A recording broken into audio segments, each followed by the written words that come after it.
Hey everybody, welcome to this B2 English listening practice video. You can use this video to train your listening and comprehension as I speak. You ready?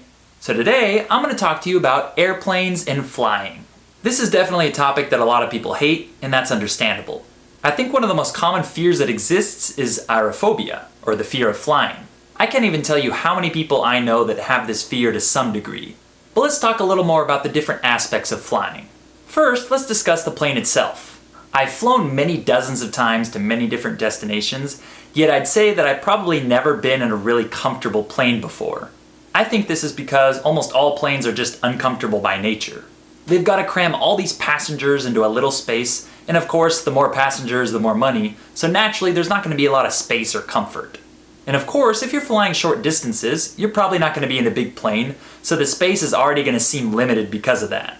The times that I've flown on long-haul flights, I did notice that I had a little bit more legroom on those planes.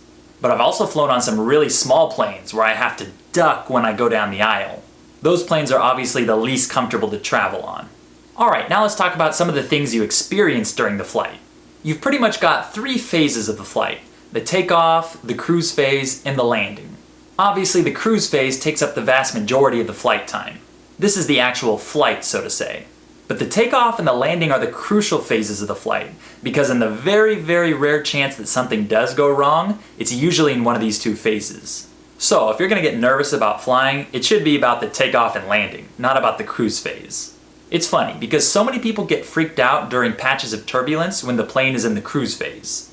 If you've flown at least a few times in your life, you've probably experienced this at some point.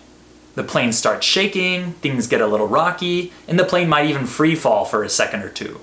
When this happens, you can look around and see people in complete anguish, gripping their armrests and closing their eyes. But the funny thing is that turbulence is not something that anyone should be scared of. It's 100% normal, and planes are specifically built to be able to withstand insane amounts of turbulence. There's nothing really to be scared about. So the next time you find yourself in a rough patch of turbulence, just sit back and relax. The takeoff and landing are the phases which entail much more risk, especially the landing.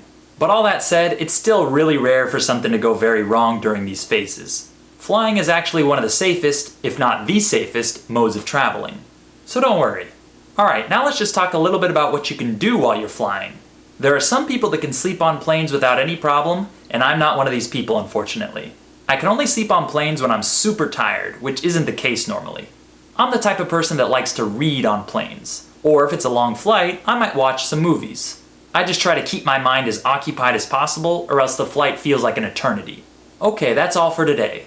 Leave a comment and tell me whether or not you like flying. I'll see you next time.